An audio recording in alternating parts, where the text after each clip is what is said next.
Had an opportunity to drive a 2025 INFINITI QX80. Now this one is in the sensory trim. I don't have the window sticker on this one, but the VIN decoder basically said it was a sensory trim, so I don't know what packages or anything it has. The QX80, the 2025 model, is really getting a lot of attention the way it looks. It had the engine that it has, the power, some of the features. Now this particular one has like a silver wheel here. Looking pretty good. It's not quite as luxury looking. It's a 22-inch wheel, but it's kind of like a silver look to it. Combination of a gloss silver finish and just regular aluminum that's been clear coated. But it looks pretty cool. A really big wheel, and it doesn't look that big compared to the vehicle because the vehicle's so big. So this one has that combination of brown and leather, and then it has like the simulated suede down here. Ebony wood. It feels really good. It's like an open pore feeling surface. There's an ambient light, which I showed that in the top trim, which basically has the same thing with the different colors and everything. It's not very bright, but it has it. It has the Klipsch, I guess that's how you say it, sound system, which is fantastic. Illuminated sill plate. Now the seats are highly adjustable, even on the passenger side. It has a massage. You can adjust the bolsters here, four-way lumbar adjustments. It also has heated and cooled seats. So yeah, they're very comfortable. It has speakers here on the headrest as well, here in the front. It's a little net pocket. But yeah, very similar to the top trim. Here in the back, huge door back here, so it's very easy to get in and out. Same styling here on the back door. And the seats, power seats here for the captain's chairs. They're heated and cooled as well. But yeah, pretty awesome. This is kind of plain, but it is soft touch back here. Completely flat floor. You have climate controls back here. This is where you control the seats. Now this one, since it's not the high trim, it doesn't have the center, like big center console with a tablet looking thing in it. It just has these cup holders and these USB ports here. You have a USB ports there with a 12-volt power supply. Go ahead and use these buttons here. Move that up out of the way to get to the third row. And there's the third row.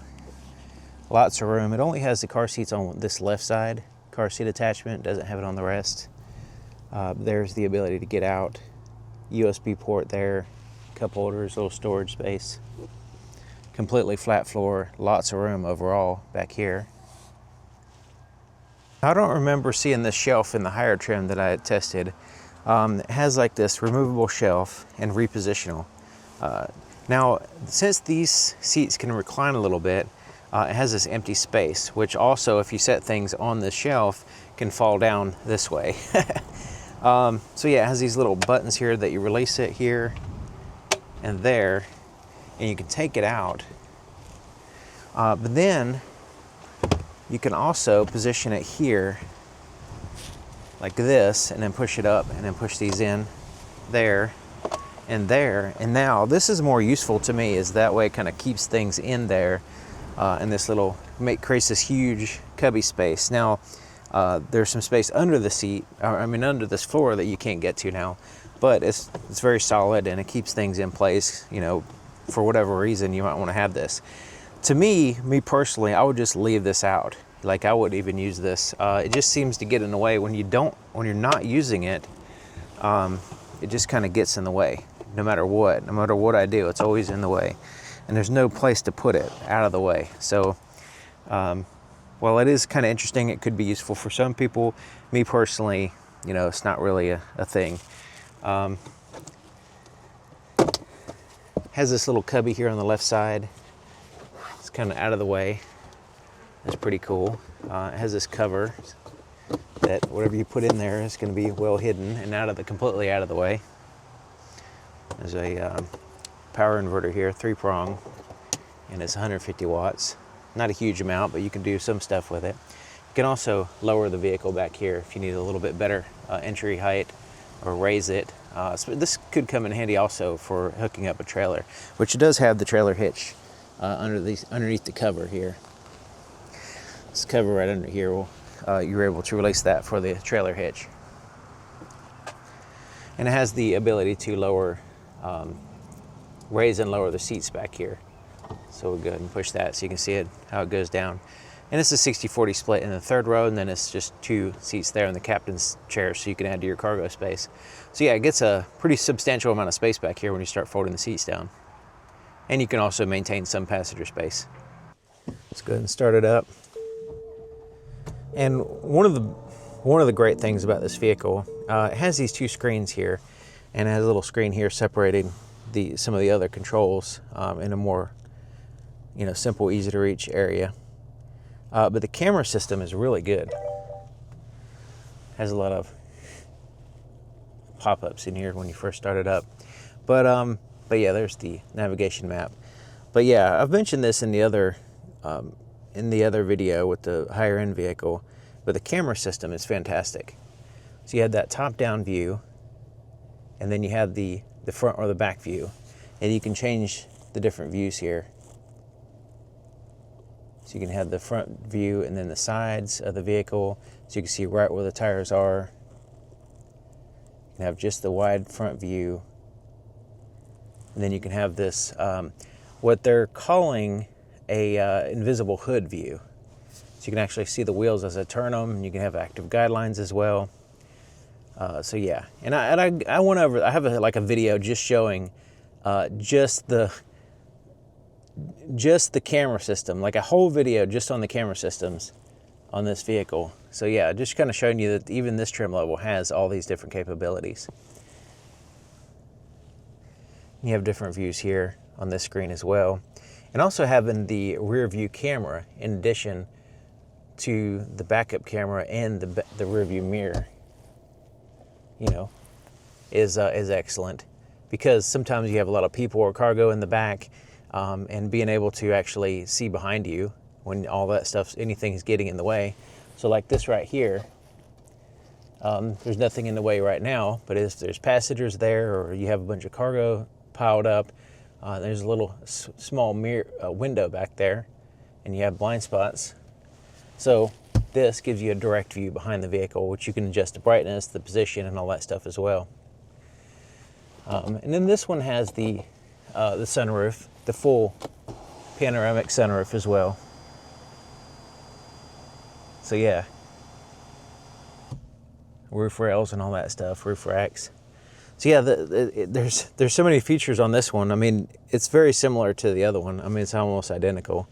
There's just the tippy top features that are missing on this one, but yeah, you save thousands of dollars if you don't need those additional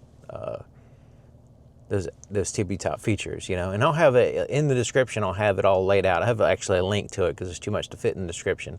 A link to all the features and what you get in each trim level, and also all the videos that I've made on the QX80. The 2025 model, because there's a lot of, I've made several videos on this vehicle, and so yeah, it's very interesting. The hands-on lane keep assist system is sometimes a little more trouble than what it's worth, depending on the road that you're on. Like, this is a clearly marked road, and it's not super curvy. It's wide open. It's not very narrow, and it gives me issues a lot. It kind of swerves around and fights with me as I'm driving. So yeah, the hands-off system on the highways works really well, but this one, sometimes it's okay, sometimes it's not. But it kind of works better when you don't hold the steering wheel. But if you loosely hold it like this, it tends to work fine.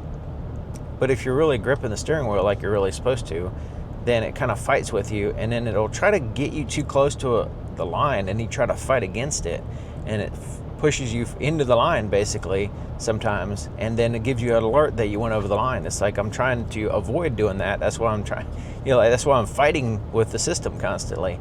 So yeah, it's so like right now it's working all right, but there's certain times where all of a sudden it just starts oscillating, and you have to fight against the steering wheel, trying to maintain a consistent place in the lane. But yeah, the hands-off system works really good, but the hands-on is usually fine, but there's times in which it can be a problem, in which you can, turn it off if you want. But overall, this is a very comfortable, feature-rich, powerful vehicle that has lots of room and a lot of different, features that brings the Infiniti brand into, the era in which we're in. 2025 model is definitely an upgrade for sure. Some of the models are a little bit dated, the Infiniti brand, but this is really making it. The exterior style, which is very bold and gets attention. Interior looks fantastic. Really like it overall. It's just, if you need this type of vehicle, if you're in the market of the, $100,000 vehicle plus, this particular one is $100,000. Then you have the higher end trim, and you need the space and all that stuff, the towing capacity. If you need all the features that this vehicle brings to the table, this is definitely one to at least test drive, because they've really made a big difference. If you've driven an Infiniti in the past, and then definitely come back to the brand just to test drive this one, because definitely wouldn't overlook it. You could save a lot of money, because there's a lot of the other ones that are more expensive. These type of vehicles, these big SUVs, 3-row SUVs, with powerful engines and all that stuff. Definitely re-entering that market strong, with a strong stance, with this style and the capability and everything with this vehicle.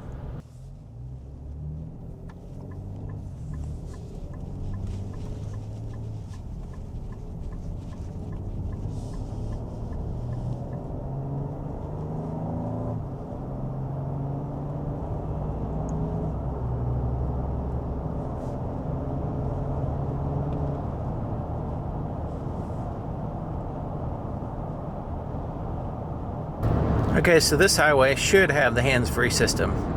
So right now it's showing the green, which is the hands-on system.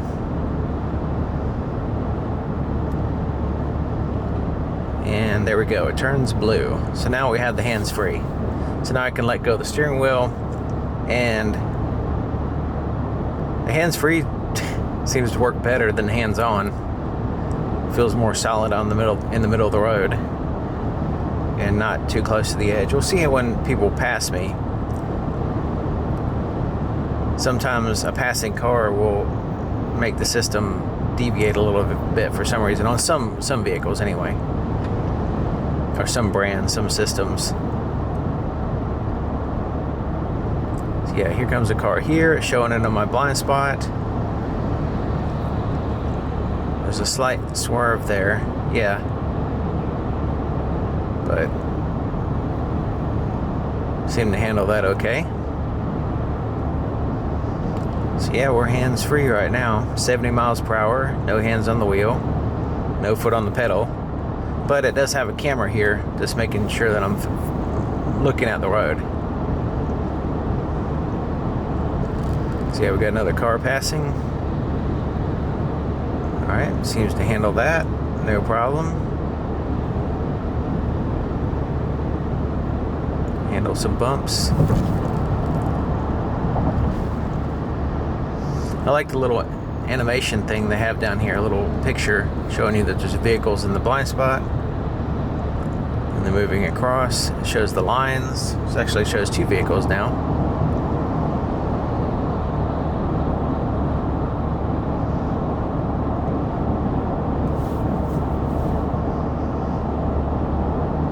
So yeah, this seems to handle it pretty good.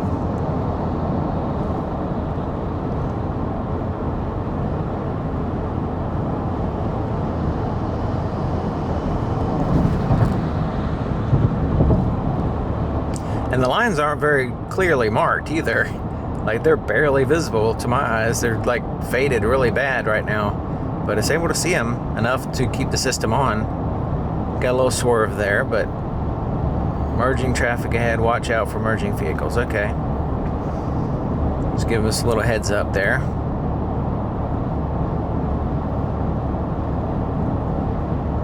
Shows there's a vehicle in a blind spot again.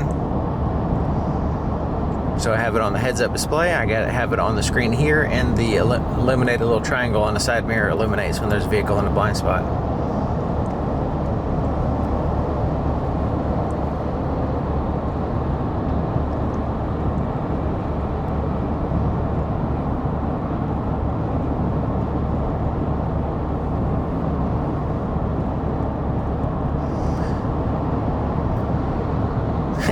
A lot of traffic and a lot of, I'm like going 70, it's a speed limit 70, and everybody else is going 80 apparently. Which is good. That would be good to demonstrate the how it handles other cars around. Yeah, so basically it's the adaptive cruise control is still the same, and the lane keep assist system is apparently better. When it turns blue and it goes to hands-free, it seems to work a lot better than the hands-on system, which tends to fight with me and, you know, not all that great. But it's okay on highways, but on back roads it's not all that great. But yeah, seems to work well. Hands-on wheel road construction. I don't see any road construction. Oh, some cones back there. That's what it was. All right, so now that's gone. So let's go. Goes back to hands-free again. I guess it recognized those cones as road construction.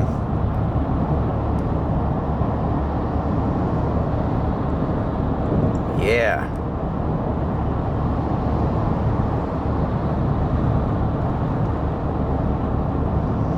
Yeah, this is definitely a highway vehicle. You have good visibility, height off the ground, fairly comfortable ride, smooth.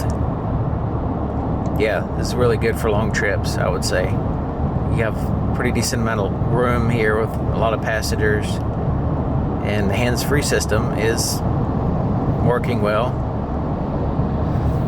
But yeah. Now it does have the like a passing assist system, but every time I've used it on this vehicle and other vehicles, the Aria and Nissans and stuff, it's designed. This system is designed to where you're paying attention to the road. In other words, you're looking forward. But when you go to turn, you have to turn your head to check your blind spot briefly right before you make your turn. And as soon as I turn my head, it disables that whole lane passing assist system instantly. It's like, oh, you turn your head, therefore we got to turn the system off. So unless you're not checking your blind spots, you're just like allowing the system to do it for you, and you're not being safe by checking your own blind spots before moving, then it doesn't really work very well. So the hands-free system is fine when you're just going straight and you're not passing or anything, but as soon as you need to pass or change lanes or whatever, then it pretty much turns into a hands-on system for me anyway, just because it disables itself as soon as I turn my head to check the blind spot.